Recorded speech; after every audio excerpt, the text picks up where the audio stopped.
Olá, ela é minha colega de trabalho aqui no NPDA, o Núcleo de Produção e Desenvolvimento Acadêmico da Universidade Presbiteriana Mackenzie, que envolve também a rádio e TV Web Mackenzie. Aqui no NPDA, onde iniciou a carreira como estagiária, também foi produtora audiovisual. Formada em jornalismo no Mackenzie em 2020, tem experiência como repórter e apresentadora. O programa Memória do curso de jornalismo recebe hoje a jornalista Rafaela Pelosi. Rafaela, tudo bem? Tudo bem. Você lembra que esse programa começou com você? Começou comigo, né? Com aquela turma de 2019, 2020 ali. Exato, entrevistando professores e você me confiou, né, essa tarefa. Essa tarefa de entrevistar. Exato. O Rafael, acho que foi o primeiro entrevistado seu. Exato. Que também passou, foi estagiário aqui, né? Foi meu professor. Pois é, estamos todos juntos. Rafa, por que você escolheu fazer jornalismo?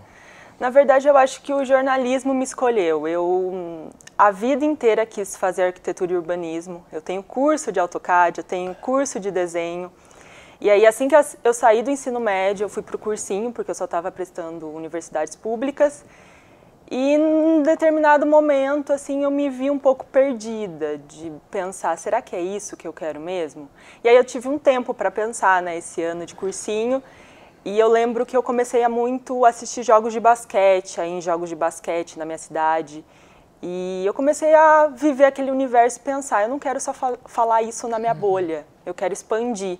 E foi quando eu comecei a pensar em comunicação, eu lembro que eu cheguei para minha mãe e falei, mãe, eu tenho que te falar uma coisa. E ela falou, o que foi? E eu falei, eu não quero mais prestar arquitetura, né? Pensando que ela tinha me pagado curso de desenho, enfim. Ela falou, é isso? Você quer fazer jornalismo? Eu falei, é. Ela falou, ótimo. Eu te vejo mais fazendo jornalismo. Ela deixou livre, né? Eu escolhi o que eu queria para minha vida. Mas acho que foi isso. De uma hora para outra eu percebi que eu não queria mais aquilo. Tive tempo, né, para pensar um pouco e acho que nunca me arrependi, assim. Foi uma escolha que eu fiz sem pensar duas vezes. Você não é de São Paulo, você é do interior. Como é que você chegou a Mackenzie? Eu acho que assim, o Mackenzie também me escolheu. Eu comecei a fazer faculdade no interior de São Paulo. Eu ia trancar, já que não era uma possibilidade de continuar, era uma faculdade particular. E aí abriu bolsas no Mackenzie no meio de 2016. E minha mãe falou, não, vamos tentar, você aplica a bolsa. Só que a nota do Mackenzie é muito alta, né? O Mackenzie, né, é uma grande universidade e nunca passou pela minha cabeça, era muito fora da minha realidade. E aí eu tinha duas opções, eu poderia colocar outra faculdade, outra universidade aqui de São Paulo, que tinha uma nota menor e que com certeza na primeira chamada eu entraria, ou colocar o Mackenzie como primeira opção. Aí eu arrisquei, coloquei o Mackenzie como primeira opção, passei, de um dia para o outro eu estava de mala e fui aqui em São Paulo, assim, totalmente agora. O que eu vou fazer? Rafaela, você falou uma coisa que eu já ouvi de várias pessoas aqui. Eu nunca pensei em estar no Mackenzie. Por que tem essa impressão? Depende de onde você veio, depende... Qual é a imagem que a instituição passava para você? Para mim, do interior eu via como uma grande universidade, uma universidade tradicional, conceituada, e também a gente não pode... não falar sobre valores, então era fora da minha realidade pagar a universidade além de ter que pagar moradia aqui em São Paulo. Então eu via como uma coisa, o Mackenzie, uma grande universidade. Até minha mãe falava, quando eu era mais nova, eu conheci algumas pessoas que faziam Mackenzie, então aquela coisa, né? São pessoas que fazem Mackenzie. Então nunca passou pela minha cabeça vir para cá. E do nada eu estava aqui. Isso você sentiu também com colegas em sala de aula, essa questão de estar no Mackenzie? Sim, com alguns sim. Alguns eram aqui de São Paulo, acho que eles já estavam mais ambientalizados com a universidade, o que ela representava para a cidade, mas como a maioria é de fora, eu sentia isso. Então, muitos alunos que estudavam comigo não eram só do interior de São Paulo, era de outros estados. Fora, né? Então, eles procuravam a universidade. Então, era uma coisa importante. Falar um pouquinho dos seus anos na universidade. Como é que foram os seus anos na universidade? Como é que foi, além da sala de aula, né? O que ela te passou? O que você buscava no início? O que você chegou? Falou, olha, eu consegui isso. Eu acho que o mais importante para mim foi ter começado a trabalhar logo no começo. Eu acho que no terceiro semestre eu já entrei no NPDA, né, na TV Mackenzie, e aí eu pude unir o que eu aprendi em sala de aula com a prática no trabalho. Então eu vivia no Mackenzie, eu lembro que eu brincava que eu praticamente morava no Mackenzie. Eu ficava eu vivo no Mackenzie, passo o dia inteiro aqui. Então eu acho que isso foi uma grande oportunidade para mim. Eu acho que quando a gente sai do ensino médio e vem para a graduação, também é um grande passo. Às vezes a gente não percebe isso, a gente só percebe quando termina, mas também é uma fase de amadurecimento. Eu estava longe de casa, então também teve essa questão. Então eu tentei aproveitar ao máximo o que eu conseguia, com aulas extras, extracurriculares, com trabalho, enfim. Acho que eu tentei aproveitar tudo que eu podia. A universidade proporcionava muito mais coisas, não dava para conciliar tudo, mas eu acho que eu consegui aproveitar. Eu acho que eu te conheço desde a TV, antes da imagem primeiro, depois eu fui dar aula para você, mas eu lembro da sua imagem na TV. Televisão era algo que você buscava? Tinha essa questão de aparecer na televisão, de fazer televisão? Eu acho que num primeiro momento não. Eu acho que eu entrei querendo trabalhar com jornalismo esportivo, então eu sabia que era uma possibilidade de trabalhar. Por causa do basquete. Isso, por causa do basquete. Mas quando eu entrei na universidade, eu me vi num universo muito amplo. Então isso já não começou a fazer mais parte do que eu queria propriamente dito. Eu queria trabalhar com jornalismo.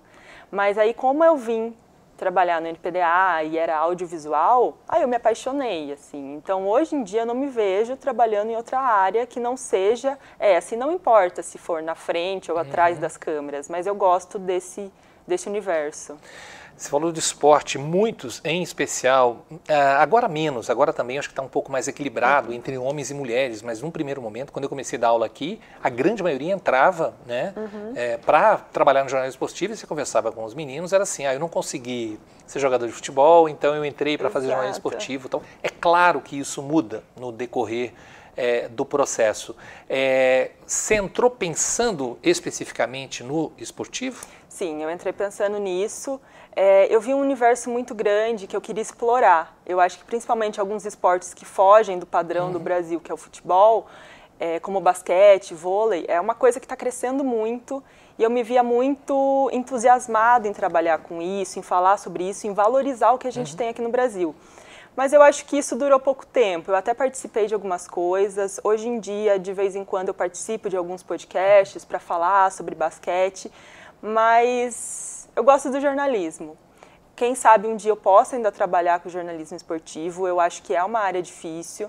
Eu cheguei a ter uma experiência de conhecer alguma emissora, de ver como funciona. É óbvio que você fica super deslumbrado, mas eu acho que principalmente para uma mulher, querer trabalhar com esporte é um pouco difícil, você tem que ser um pouco firme e determinada com o que você quer, mas eu acho que é uma opção ainda assim, mas eu me vejo trabalhando em muito mais coisas do que só o jornalismo esportivo. Fugindo um pouquinho da questão específica, jornalismo esportivo, jornalismo cultural, jornalismo político, jornalismo de entretenimento, o que a faculdade te deu de formação para a sua atuação como jornalista? Eu acho que a faculdade é essencial. Não tem como a gente falar de um jornalista sem uma boa formação, até porque a gente, na faculdade, aprende a ter um olhar para um fato, para uma notícia, e a gente tem que saber que a gente está lidando com a vida de outras pessoas, com a história de outras pessoas. Então, eu acho que a faculdade me deu um pouco dessa bagagem, de ter um olhar mais clínico, mais crítico a certas coisas. E não sei, eu espero que eu continue trabalhando isso, que essa coisa sempre se mantenha dentro de mim. Eu acho que outra questão importante que a faculdade trouxe foi a ética. Eu acho que isso é muito importante dentro do jornalismo e eu acho que continuar trabalhando isso no dia a dia é hiper importante. Mas eu acho que foi mais ou menos isso assim, que a universidade me trouxe. Você falou de formação, a importância de passar por uma faculdade. Você é de uma época, né, que o diploma não é mais obrigatório para o exercício legal da profissão. Você acha a formação acadêmica importante para o jornalista? Sim, eu acho que até o que eu acabei de dizer, né? Eu acho que a gente aprende a ter um olhar crítico e um olhar diferente para as coisas na faculdade, a questão da ética. E eu acho que isso você não se aprende só no dia a dia trabalhando.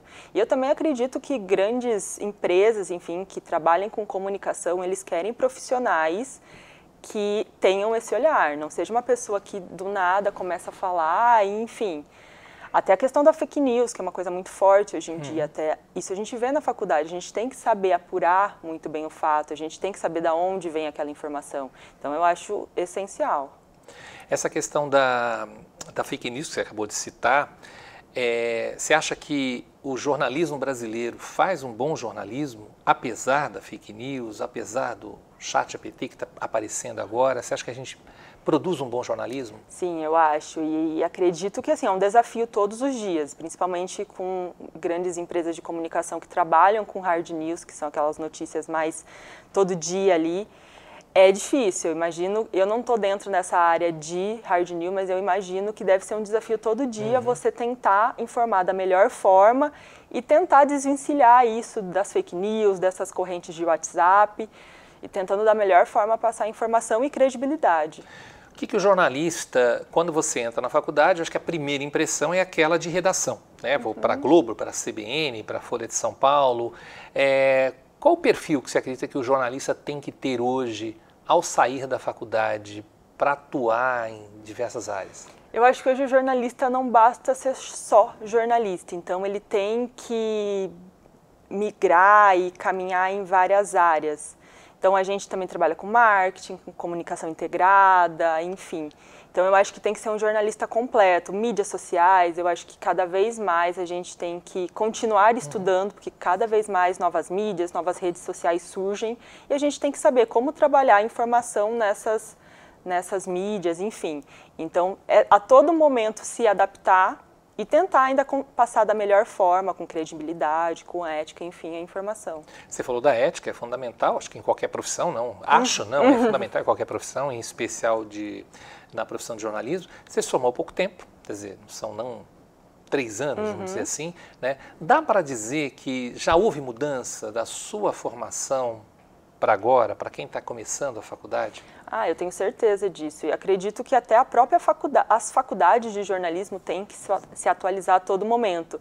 Eu lembro que no começo da faculdade, quando eu tive rádio, que acho que foi lá em meados de 2016, 2017, por exemplo, o podcast era uma coisa ainda muito recente, estava crescendo nos Estados Unidos e estava começando a chegar no Brasil. Então eu tive uma pincelada do que era podcast. E já no final da graduação, em 2020, eu terminei fazendo um TCC em podcast.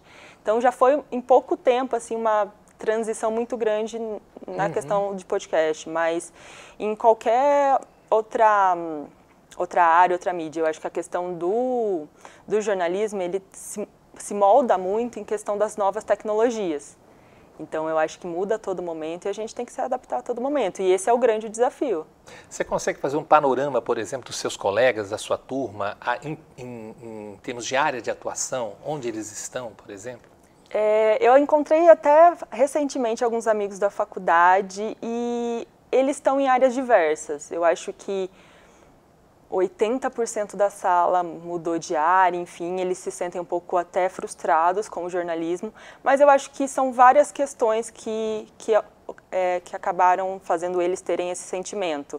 Eu acho que quando a gente sai da faculdade, do ensino médio com 17 anos... É muito cedo, É muito cedo para você escolher o que você quer fazer pelo resto da sua vida. Então eu tive um tempo, eu saí do ensino médio, eu fui fazer um cursinho, eu mudei de área que eu queria seguir.